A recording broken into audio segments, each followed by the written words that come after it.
to day 2 of 31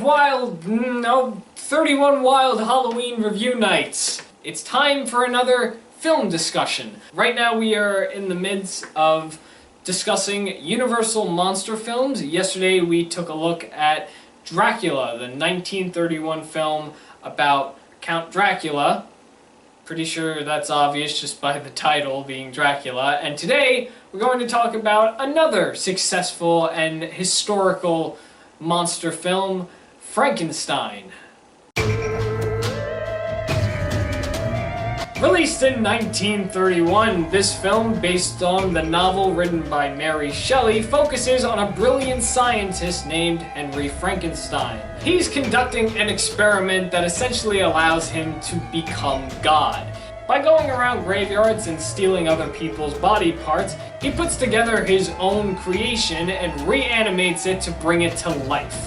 However, with his obsession taking over his whole mental state, his fiancée Elizabeth and friend Victor are worried about his health, seeing that he's spending way too much hours on this experiment. The experiment, however, is successful and he creates a creature. But now he has to take responsibility on how to properly train this creature and, more importantly, make sure it doesn't go loose, which ends up happening, and now has to figure out what the next step is after the creature accidentally kills a little girl and villagers rise up planning on destroying the monster. So first, let me start off by being that person and point out to you that yes, the monster in this film is not Frankenstein. The scientist is named Frankenstein. Actually, that's something interesting I want to bring up, because I'm pretty sure in the book his name is Victor Frankenstein, and for some reason in this film it's Henry Frankenstein, but yet his friend in the film is called Victor. I haven't read the Frankenstein book. I own it, but I haven't read it. Now, a fun fact about me in this film, I actually saw this film last year. Exactly. Not around this time last year, but kind of towards the end of last year, like kind of near the holidays, specifically around Thanksgiving, weeks after Halloween, and it was because I had to watch it for a film history class I was taking.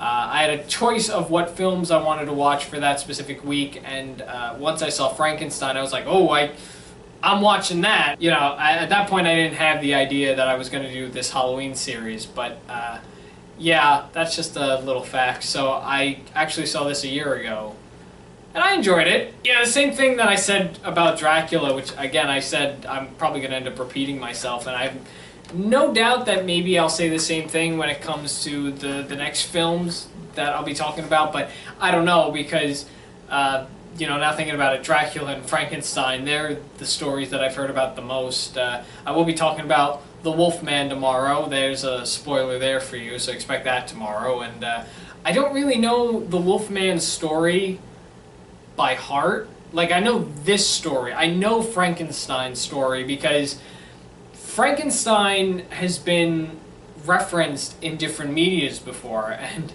as childish as this might sound, the one that is specifically coming to my mind right now is a Phineas and Ferb episode where they kind of reference the whole Frankenstein story. I don't remember the context of the story. I believe it was a rainy day and they were just telling a scary story. I'm gonna have to look this up afterwards, but I do know Phineas and Ferb did their own Frankenstein story where Perry the platypus was essentially the monster.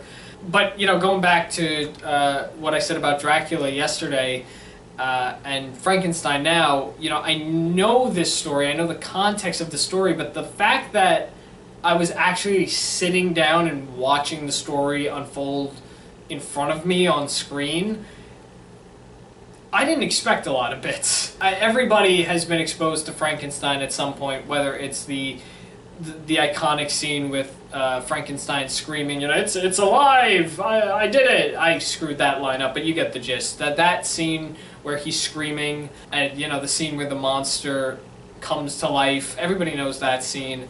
I did know about the villagers attacking in this film.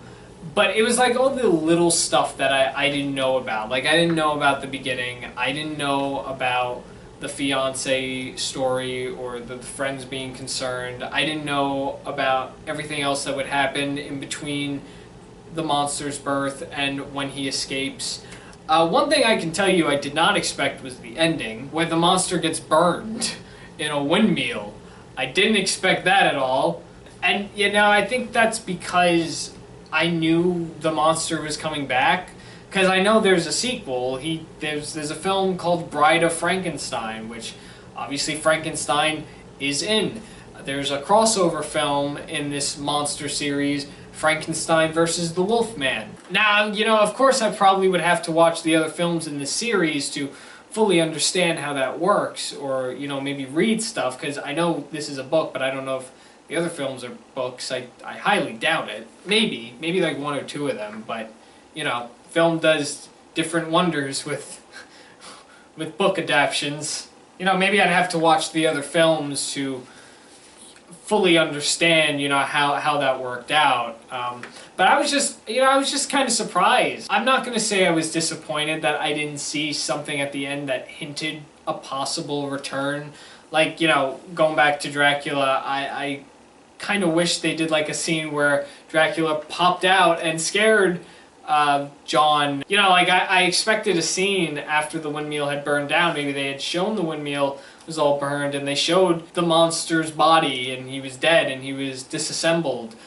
His arm would be over here, his legs over there, and his head's over there, you know, because that's who the Frankenstein monster is. He kind of goes everywhere.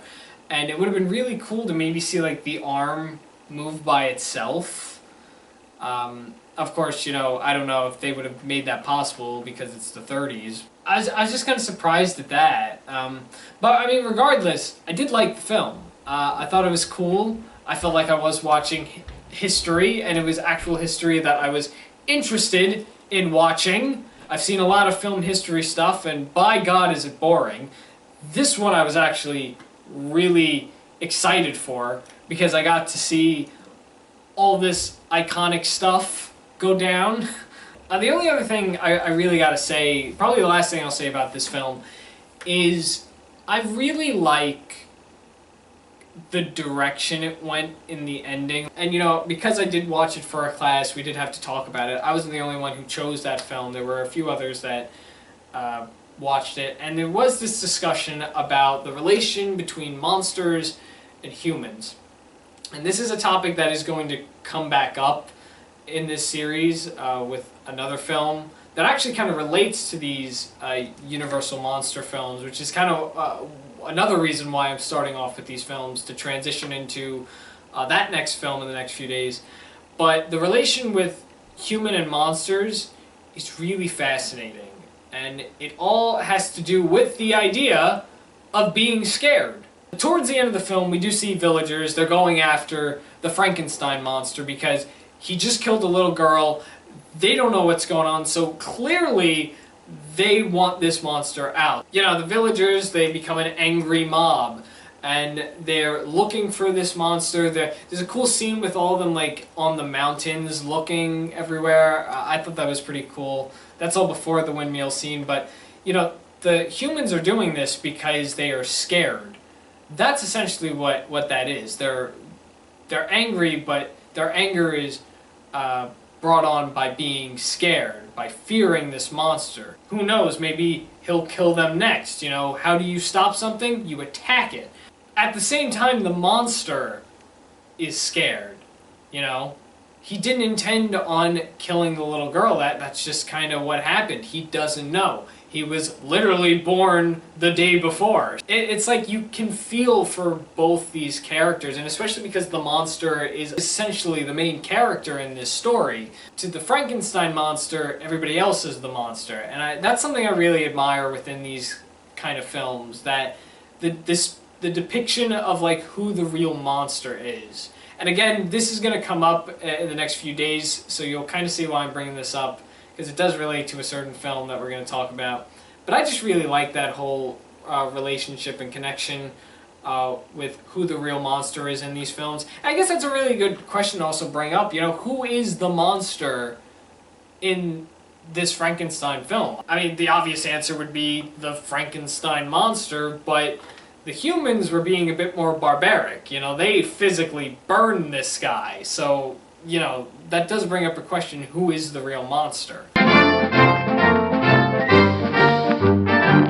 So I was in the middle of editing this. It's been about a week since I filmed all that footage, and just today I was editing it. I was literally about to export it all, and I realized I didn't touch upon two things, and that is Boris Karloff and the beginning. And I'll quickly talk about Boris Karloff because I am talking about him. I'm going to be talking about him again in another video you'll be seeing in a few days, but just to quickly summarize, I didn't mention that he was playing Frankenstein in this movie. I should have mentioned it in the beginning when I was giving you a summary of the film. His performance in this film is outstanding. He shows up in another film which we'll be talking about. I can go into more detail on how great he is then, but I just wanted to bring up that Boris Karloff plays Frankenstein, and he does an amazing job in it. The performance is outstanding.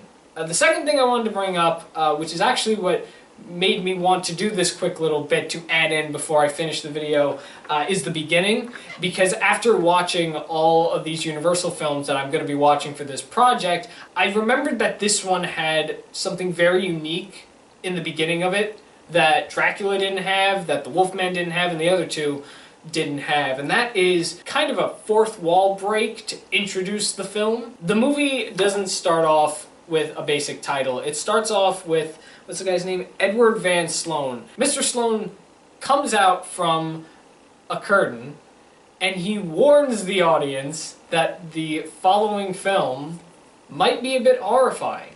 I have the whole thing on my phone here. You can't see that, but I have like his whole like speech thing. You can probably find this opening scene on YouTube, but it basically introduces the story of Frankenstein, saying, you know, Frankenstein is about a man who brings to life another man. It focuses on the idea of life and death. It also gives kind of a warning that it's going to be thrilling, it might even shock you, and it gives you that little hint that, you know, if this is too much for you, well, you've been warned, now's your chance to leave. And I found that really unique because no other film in this lineup that I'm going to be talking about, none of that is present in any of those films. And I do know that The Wolfman, which will be tomorrow's video, that movie is rated R. And I know I make a comment on that, but interestingly enough, there's no opening to that saying, hey, this is probably gonna freak you out. I mean, personally, I wasn't freaked out by any of these films. I was more just like amazed and entertained by them. But I don't know, I found that really interesting. I thought that was a unique way to start off the film. Yeah, those are all my thoughts. Those are the last minute thoughts of Frankenstein. Thank you for your time. I'll let you get back to the past me, who is going to wrap up the video now. And that's all I got, and I guess now I pass the questions off to you, if I'm able to activate my comments. Have you seen Frankenstein? Have you not seen Frankenstein? I'd love to know your thoughts if I'm able to get these comments going. If not, just kind of keep your thoughts to yourself, but if you haven't seen it, definitely check it out. Definitely worth an hour if you want to be entertained. Again, not too scary, but I guess back then these were pretty horrifying films, so that's an interesting thought. With that, that brings us to the end of day 2 of this Halloween special mini-series. Join me tomorrow where we will discuss The Wolfman. I've already kind of spoiled that for you, not even going to try to hide it. Come back tomorrow and we will discuss werewolves. Thanks for watching The Wild Review on The Wild Reviewer, and you just saw me review a thing.